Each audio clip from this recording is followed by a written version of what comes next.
justamente por estos datos y por los números que son realmente muy tristes, porque estamos hablando de pobreza, estamos hablando de niños que realmente la están pasando muy mal. Ya estamos en comunicación con Carolina Aulicino, oficial de Políticas Públicas de UNICEF. Buenas tardes, Carolina. Mi nombre es Belén Martínez, te saludo junto a Pablo Vicente.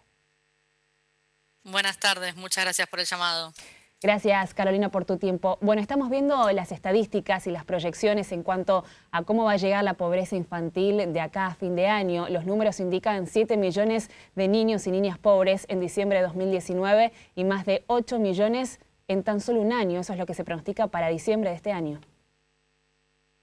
Sí, nosotros desde UNICEF hicimos una proyección de la pobreza infantil partiendo de los datos, como bien mencionás, de diciembre de 2019, que ya eran datos preocupantes, con un Sí. 53% de los chicos y las chicas viviendo en situación de pobreza, y estimamos el impacto que va a tener la caída de la economía en este año, de acuerdo a las proyecciones que actualizó ahora en junio el Fondo Monetario Internacional, que hablan de una caída de 9,9 puntos del producto. En función de eso, lo que nosotros proyectamos es que a diciembre de 2020 la pobreza infantil va a alcanzar a casi el 63% de todos los chicos y chicas, lo que implica, como bien decían, 8.300.000 niños y niñas.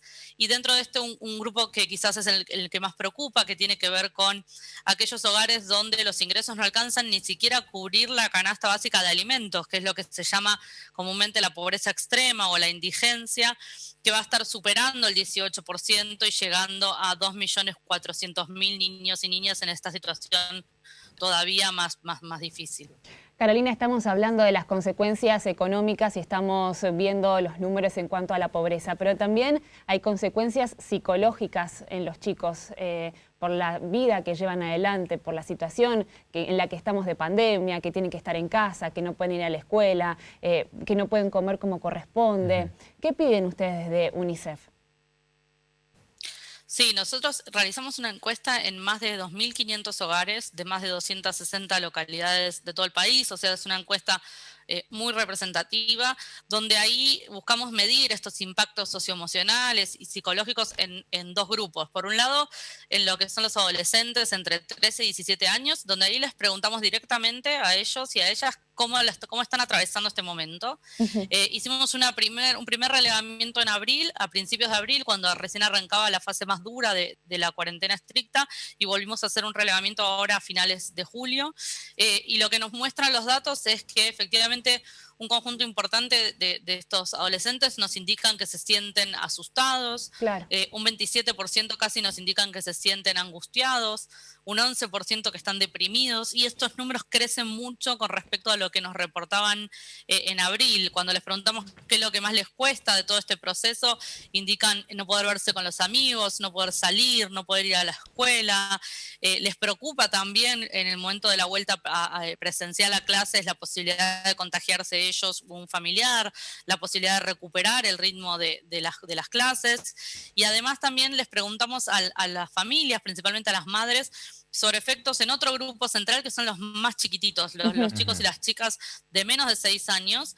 Y ahí identificamos que casi en la mitad de los hogares las familias nos indican que ven cambios en algunos comportamientos, por ejemplo, en lo que tiene que ver con el sueño, ¿no? Los chicos que antes dormían solos y ahora no pueden dormir solos, que antes quizás dormían más horas o toda la noche y ahora se despiertan mucho, que indican que tienen pesadillas.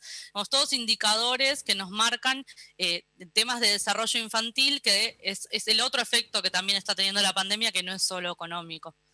Bien, Carolina, con respecto a eso que vos estabas hablando recién, del regreso a clases, sobre todo para los más chicos, también yendo al ejemplo que dabas, ¿no? De los cambios, los trastornos en el sueño y también en lo que va a llevar seguramente de acá adelante, nos vamos a dar cuenta en los próximos años si tuvo incidencia o no este 2020 en la educación de los más chicos, si ese contacto, ese día a día del jardín de infantes, cosa que muchos padres también por una cuestión económica tuvieron que sacar a los chicos porque lo que era el jardín de infantes era algún que otro Zoom cada tanto, porque en realidad no tenían una pauta como sí lo tienen en primaria o en secundaria, aquellos que tienen otros periodos de escolaridad. Pero en el jardín de infantes todo fue como degradando, ¿no? Con respecto a la economía y toda esta triste proyección que están llevando adelante con respecto a los números. ¿Vos pensás que va a ser muy difícil que vuelva a esa normalidad con respecto al regreso a clases de parte de los chicos?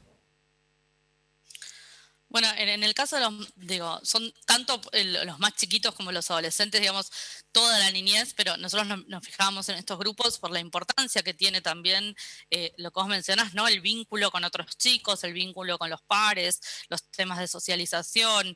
En el caso de los más chiquitos, nosotros estamos trabajando con varias provincias, justamente en particular pensando, ¿no?, en que las aperturas además probablemente tengan distintos momentos y distinta gradualidad de acuerdo a cada caso, en cómo trabajar con las personas que están que por lo general son mujeres, que están a cargo de las salas y de los espacios de primera infancia, y de cómo fortalecer, en el caso de los espacios de primera infancia, las capacidades de las cuidadoras para abordar a estos chicos que no van a ser los mismos chicos que en marzo, digamos, Claro. cuando vuelvan a abrir estos espacios, también en el caso de los jardines, digamos, cómo generar capacidades para también poder abordar todo lo que va a ser la contención socioemocional, que va a Ujú. ser muy importante, en especial en los más chicos, y que también tiene que ver con la escuela, además de un espacio de aprendizaje, es un espacio de socialización y es un espacio donde también se identifican otras cuestiones que están Sí, pasando sí, al और interior de los Sí. hogares, मतलब como los temas de violencia que a veces también ocurren al interior de los hogares y que en estos contextos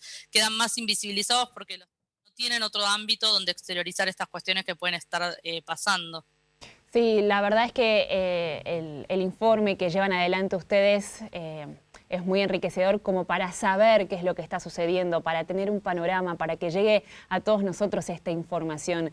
A veces las realidades son muy distintas, ¿no? En algunos sectores y uno mira su ombligo, ¿no? Pero hay que mirar siempre qué es lo que está sucediendo en otros lados. Y Y estamos estas hablando... proyecciones te dejan negro sobre Sí, blanco lo que es la realidad de muchas familias, lo que está pasando, sobre todo con los chicos. un 62% de pobreza infantil. es tremendo el número. Altísimo ese número. Sí, es un número alto y además es un número que en Argentina también los promedios, nosotros siempre decimos, son tiranos, ¿no? Porque Ujú. hay situaciones donde todavía lo que se vive es mucho más complejo. Si uno mira, por ejemplo, los barrios populares, villas o asentamientos, estamos viendo que hacia fin de año los niveles de pobreza van a superar el 90% y los niveles de pobreza extrema van Ujú. a estar en torno al 50%, es decir, la mitad de Sí. los chicos y las chicas en estos barrios viviendo en situaciones de pobreza extrema, Ujú. donde además ahí se combinan otras cuestiones relacionadas con el acceso al saneamiento, a la vivienda digna, al agua. Entonces, realmente para nosotros, poder generar esta información es clave para que el tema se pueda poner sobre la mesa. Claro. Sabemos que la pobreza infantil es un tema estructural, que si Ujú. nosotros miramos desde la vuelta a la democracia hacia hoy, nunca logramos perforar el piso de 30% de pobreza infantil. Es decir, si hay una deuda que como sociedad tenemos es con la niñez y es con la pobreza infantil. Bien, muchas gracias Carolina por tu tiempo, por toda la información que nos dan, por el trabajo que hacen desde UNICEF y ojalá que esta situación se revierta, que los números sean alentadores y no tan tristes en un futuro. Muy amable. No, muchas gracias a ustedes por ayudarnos también a difundir esta información. Gracias. Carolina Aulicino, oficial de Políticas Públicas de UNICEF, contándonos mucho más sobre el informe que dieron a conocer en cuanto a las proyecciones. Primero, los números de la pobreza actualmente. 8.300.000 niños son pobres en nuestro país. 62% va a ser la pobreza en diciembre de 2020.